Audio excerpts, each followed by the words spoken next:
Sembunyi-sembunyi menggunakan ganja untuk pengobatan ternyata juga banyak dilakukan oleh sebagian orang. Pengguna ganja untuk obat mengungkapkan penyakit yang dideritanya semakin membaik setelah mengkonsumsi ekstrak ganja. Meski mereka harus rela memilih melanggar aturan hukum. Fidelis mengeluarkan pengakuan mengejutkan bahwa ganja yang ditanamnya punya manfaat bagi kesembuhan istrinya yang sudah 3 tahun menderita sirgomelia atau kista di sumsum tulang belakang. Namun naas, penangkapan Fidelis oleh petugas BNN adalah akhir kisahnya menyelamatkan sang istri dari penyakit yang disebut langka itu. Yang pasti sebelum pakai itu tuh yang awal dia itu mata dia tuh seperti kayak ada kilatan bayangan hitam. Nah, itu memang gejala glaukoma. Nah, kalau setelah pakai itu dia nggak pernah ngeluh. Jadi di kamar itu kan ada TV kecil, itu dia bisa baca dengan jelas, bisa ngikuti perkembangan gitu.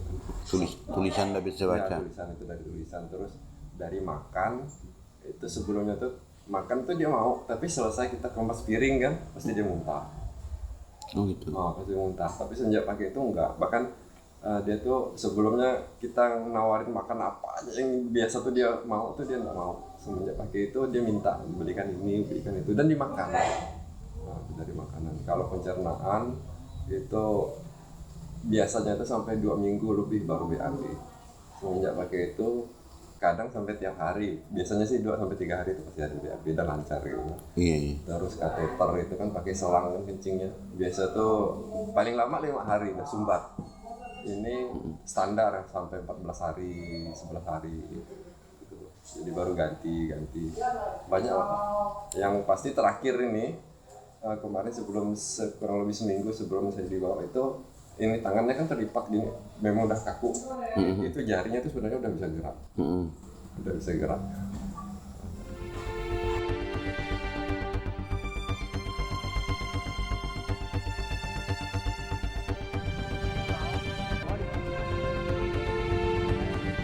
Untuk menggali pengalaman serupa dengan Fidelis, tim NSI menemui seorang pengguna ganja untuk obat.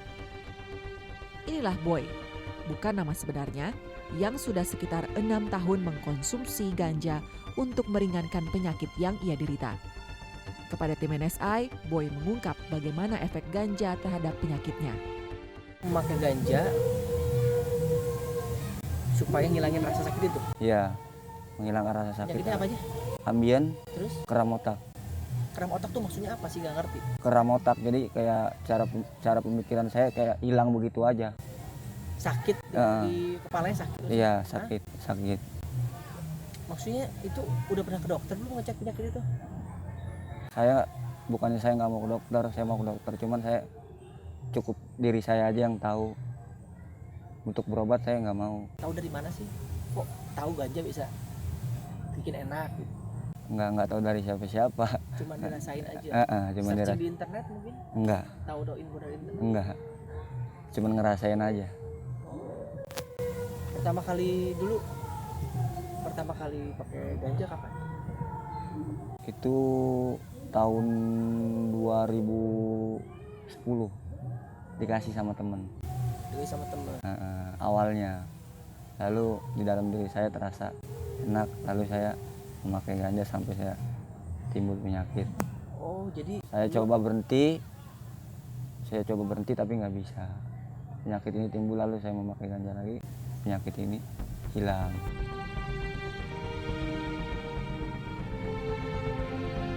Tak dipungkiri banyak orang telah menggunakan ganja untuk pengobatan karena keyakinan mereka akan efeknya yang meringankan sakit yang diderita.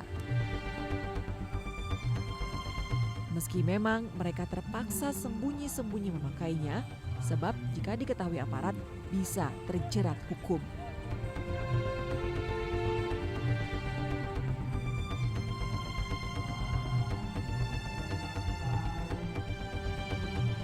Baik, Saya minta tanggapan dari Mas Yohan. Saya sudah mendengar penjelasan dari kacamata Ya, hukum. Kalau untuk- dari kacamata Anda seperti apa? Untuk kasus ini sendiri maksudnya hal itu kemudian ditularkan ke konvensi 61 dan kemudian sampai konvensi 88, 3 konvensi PBB yang kemudian kita adopsi sehingga membentuk Undang-Undang 35 2009 yang kita punya sekarang. Undang-Undang 35 2009 saat ini sayangnya itu melarang pemanfaatan narkotika golongan 1 di mana di dalamnya ada opium, ada daun koka dan termasuk juga daun ganja. Bukan hanya daun ganja tapi juga ganja sebagai tanaman dengan 3 spesiesnya. Cannabis sativa, cannabis indica, dan cannabis rhodealis. Yang mana menurut saya ini adalah kebijakan yang berdasarkan rasa takut belaka tanpa melakukan penelitian yang cukup untuk betul-betul melarang tanaman-tanaman ini. Dan kasus ini kita bisa melihat bahwa ternyata walaupun dilakukan secara ilegal, ternyata ganja dapat memberikan manfaat kok. Dalam hal ini manfaat medis, kita bisa Kembali manfaatkan. pertanyaannya sama, solusi untuk Fidelis dan orang-orang yang mungkin merasakan atau mempunyai beban seperti Fidelis ini apa? Untuk kasus Fidelis sendiri, saya pikir solusinya sederhana. Kalau misalnya negara ingin melihat secara humanis, hentikan kasusnya. Itu sederhananya begitu. Namun kalau untuk jangka panjangnya, untuk memberikan akses kesehatan untuk masyarakat, kenapa tidak merevisi Undang-Undang Narkotika yang kita punya sekarang? Oke. Untuk kemudian membuka akses bagi masyarakat mengakses ganja sebagai kesehatan. Oke, Gitu. silakan dijawab Pak. Kemudian menghentikan kasusnya dan kemudian ada revisi di undang-undang itu. Ya, hal yang menarik memang saat ini adalah bagaimana kita membuka orang-orang peneliti. Bagaimana penelitian terhadap ganja ini, apa sih manfaat baik yang ada di dalamnya? Kita harus tanyakan sebenarnya nih.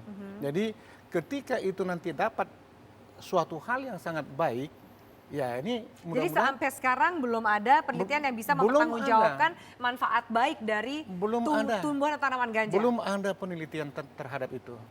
Sebutuh apa sih warga Indonesia yang dengan segala background ceritanya membutuhkan ganja untuk medis? Paling tidak begini. Banyak? Paling tidak kalau soal angka, lagi-lagi karena kita ada di satu rezim yang mengkriminalkan penggunaan ganja untuk medis, tentu Nggak saja akan keluar angka yang... exactly, orang-orang akan bersembunyi dari fakta itu. Namun, ketika kemudian kita bisa buka pintunya, mungkin orang-orang akan muncul dan bercerita. Paling tidak begini, dari kasus Fidelis saja ada orang-orang seperti ini loh. Ada orang-orang yang sudah mencoba, maksudnya keluarga Fidelis ini tidak hanya langsung ke ganja, tapi dia sudah mencoba pengobatan alternatif dan semua hal medis yang bisa dilakukan paling tidak di Kalimantan Barat. Jadi ganja adalah last option Paling tidak untuk mereka. kasus Fidelis ini. Betul. Oke, Pak Anda mau menanggapi? Ya, saya kira hampir bersamaan yang disampaikan tadi. Kita butuh penelitian. Selama penelitian itu tidak dilakukan, kita tetap keras. Pihak mana yang harusnya melakukan penelitian? Kementerian Kesehatan? Ya, saya Atau kira dari begitu. BNN mungkin? BNN adalah penjuru. Kementerian Kesehatan mungkin dia leading sektor, kemudian dari Balai POM, itu harus betul-betul diteliti dulu. Selama itu belum ada penelitian, kita tetap keras. Selama belum ada penelitian apapun ceritanya, apapun ceritanya, kalian akan berhadapan dengan hukum. harus, nggak bisa, nggak ada alasan. Ke depan Anda lihat, berarti situasinya tidak akan banyak berubah.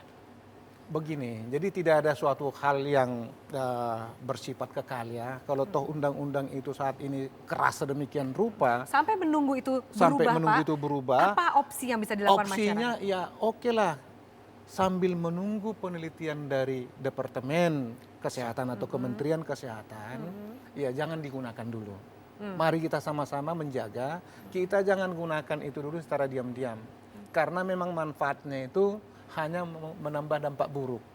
Jadi untuk pengobatan sebenarnya bukan pengobatan sampai ada yang menyatakan dari Kementerian Kesehatan bahwa itu adalah obat. Oke, jangan dipakai dulu. Jangan pakai dulu. Atau tidak berhadapan dengan konsekuensi hukum. Ya. Oke, silakan terakhir. Yohan.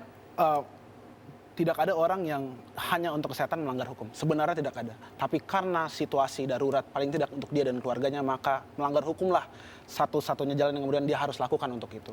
Kemudian oleh karena itu, untuk kasus ini paling tidak, dan mungkin kasus-kasus lain, saya sih berharap bahwa kemudian penegak hukum punya sedikit rasa kasihan begitu ya kepada keluarga-keluarga ini untuk kemudian menghentikan kasusnya. Kalaupun tidak demikian, harapan kemudian ada pada pundak hakim untuk kemudian melakukan satu pertimbangan yang kemudian lebih humanis begitu, agar kejadian-kejadian seperti ini dapat dilihat dengan kacamata yang lebih besar sehingga pemenjaraan atau penjara tidak jadi solusi untuk kasus-kasus seperti ini. Oke, kita lihat bagaimana jalannya kasus Fidelis ini dan juga ganja untuk kepentingan medis. Terima kasih banyak atas waktunya, Yohan dan Pak John, atas waktunya di NSI. Pemirsa, kasus Fidelis adalah satu contoh penyalahgunaan narkoba di Indonesia. Kasus serupa bukan mustahil ada di mana-mana. Orang terpaksa memanfaatkan ganja untuk obat karena diyakini akan khasiatnya. Pro kontra penggunaan ganja untuk medis yang menjadi perdebatan perlu disikapi juga dengan akal sehat tanpa perlu mengabaikan hukum dan aturan yang sudah ditetapkan. Saya Afin Malik bersama tim NSI undur diri. Terima kasih, sampai jumpa.